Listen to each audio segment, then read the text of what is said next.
Hello guys, Guten tag. ഇന്ന് നമ്മൾ നോക്കാൻ പോകുന്നത് രണ്ട് കണക്ടേഴ്സിനെ കുറിച്ചാണ്. അതായത് ഒബോൾ und ട്രോട്സ്ഡെയിം എന്ന് പറയുന്ന രണ്ട് കണക്ടേഴ്സിനെ കുറിച്ചാണ് നോക്കാൻ പോകുന്നത്.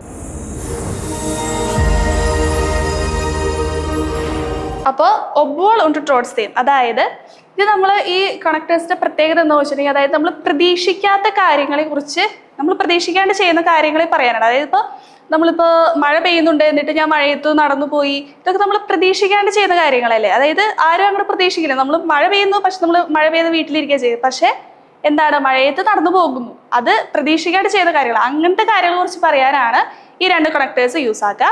അതായത് ഒബോൾ, എങ്കിലും എന്നിരുന്നാലും എന്നുള്ള മീനിങ് ആണ് ഈ രണ്ട് കണക്ടേഴ്സിന് വരുന്നത്. അപ്പോൾ ഫസ്റ്റ് നമുക്ക് ഒബോൾ നോക്കാം. ഒബോൾ എന്ന് വെച്ചിട്ടുണ്ടെങ്കിൽ ഇവൻതോ, അതായത് എന്നിരുന്നാലും. അതായത് ഒബോൾ എന്ന് പറയുന്നത് ഒരു നേബൻസാറ്റ്സിനെയും ഹോപ്സാറ്റ്സിനെയും കണക്ട് ചെയ്ത് പറയാനാണ് ഒബോൾ യൂസ് ആക്കുക. ആ നേരത്തെ ട്രോട്സ്ഡെയിം വന്നിട്ട് രണ്ട് ഹോപ്സാറ്റ്സുകളെ കണക്ട് ചെയ്ത് പറയാനാണ് ട്രോട്സ്ഡെയിം യൂസ് ആക്കുക. ആദ്യം നമുക്ക് ഒബോളിന്റെ സ്ട്രക്ചർ നോക്കാം. ഒബോളിന്റെ സ്ട്രക്ചർ വന്നിട്ട് സബ്ജക്റ്റ്, വെർബ്, ഒബ്ജക്റ്റ്, കോമ, ഒബോൾ, സബ്ജക്റ്റ്, ഒബ്ജക്റ്റ്, വെർബ്. അതായത് ഒബോൾ നേബൻസാറ്റ്സിൽ യൂസ് ആക്കിയിട്ടുണ്ടെങ്കിൽ വെർബ് വന്നിട്ട് എൻറ്റയിലേക്ക് പോകും. ഇതേ സെയിം സെന്റൻസ്, അതായത് സ്ട്രക്ചർ നമുക്ക് മാറ്റിയിട്ട് ഒബോളിനെ ഫസ്റ്റ് കൊണ്ടുവയ്ക്കാൻ പറ്റും. അതായത് നേബൻസാറ്റ്സിനെ ഫസ്റ്റ് കൊണ്ടുവയ്ക്കാൻ പറ്റും. ഒബോൾ plus subject plus object plus verb, comma, verb plus subject plus object. ഇനി ആ നേരത്ത് ട്രോട്സ്ഡെയിമിലേക്ക് വരുമ്പോൾ ട്രോട്സ്ഡെയിം എന്ന് പറയുന്നത് എന്താണെന്നാണ് പറഞ്ഞത്, അതായത് രണ്ട് ഹോപ്സാറ്റ്സിനെ കണക്ട് ചെയ്ത് പറയുന്ന സെന്റൻസ് കണക്ടർ ആണ് എന്ത്, ഈ ട്രോട്സ്ഡെയിം എന്ന് പറയുന്നത്.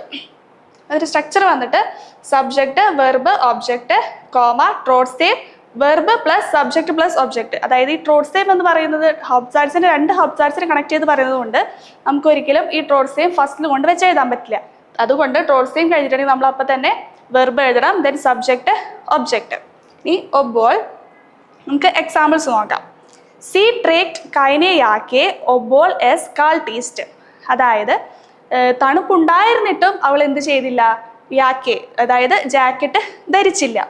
ഒബോൾ വെച്ചു, ദെൻ വെർബ് വന്നിട്ട് ലാസ്റ്റ് ബൈ. സി ട്രേക്ട് കൈനെ യാക്കെ ഒബോൾ എസ് കാൾട്ട് ഈസ്റ്റ്. ഈ സെയിം സെന്റൻസ് ട്രോട്സ്ഡെയിമിൽ എഴുതുമ്പോൾ എങ്ങനെയാണ്, എസ് ഈസ്റ്റ് കാൾട്ട് ട്രോട്സ്ഡെയിം ട്രേക്ട് സി കൈനെ യാക്കെ. തണുപ്പാണ്, എങ്കിലും അവൾ എന്ത് ചെയ്തില്ല, ജാക്കറ്റ് ധരിച്ചില്ല. നെക്സ്റ്റ് ഒബോൾ എർ അങ്സ്റ്റ് ഹാറ്റ്. അതായത് നമ്മൾ സെക്കൻഡ് സ്ട്രക്ചർ, അതായത് ഒബോൾ ഫസ്റ്റ് വെച്ചിട്ടാണ് എഴുതുന്നത്. ഒബോൾ എർ അങ്സ്റ്റ് ഹാറ്റ് സ്പ്രിംഗ്ഡ് എർ ഇൻസ് വാസർ. അതായത് അവന് പേടി ഉണ്ടായിരുന്നിട്ടും അവൻ എന്ത് ചെയ്തു, വെള്ളത്തിലേക്ക് എടുത്തു ചാടി. സ്പ്രിംഗൻ മീൻസ് ടു ജമ്പ്. ഈ സെയിം സെന്റൻസ് ട്രോട്സ്ഡെയിമിൽ എഴുതുമ്പോൾ എർ ഹാറ്റ് അങ്സ്റ്റ് ട്രോട്സ്ഡെയിം സ്പ്രിംഗ്ഡ് എർ ഇൻസ് വാസർ. അവന് പേടിയാണ്, എങ്കിലും അവൻ എന്ത് ചെയ്തു, വെള്ളത്തിലോട്ട് എടുത്തു ചാടി. നെക്സ്റ്റ് ഒബോൾ എർ വേനി ഗെൽഡ് ഹാറ്റ് കൗഫ്റ്റ് എർ ഐൻ നോയ്സ് ഔട്ടോ. അവൻ്റെ കയ്യിൽ കുറച്ച് പൈസയേ ഉള്ളൂ, എന്നിരുന്നാലും അവൻ എന്ത് ചെയ്തു, ഒരു പുതിയ കാറ് മേടിച്ചു. എർ ഹാറ്റ് വേനി ഗെൽഡ് ട്രോട്സ്ഡെയിം കൗഫ്റ്റ് എർ ഐൻ നോയ്സ് ഔട്ടോ. അവൻ്റെ കയ്യിൽ കുറച്ച് പൈസയാണ്, എങ്കിലും അവൻ എന്ത് ചെയ്തു, പുതിയ ഒരു കാറ് മേടിച്ചു. അപ്പം ഇങ്ങനെയാണ് നമ്മൾ ഒബോൾ und ട്രോട്സ്ഡെയിം എന്ന് പറയുന്ന രണ്ട് കണക്ടേഴ്സ് യൂസ് ചെയ്ത് സെന്റൻസുകൾ എഴുതുന്നത്.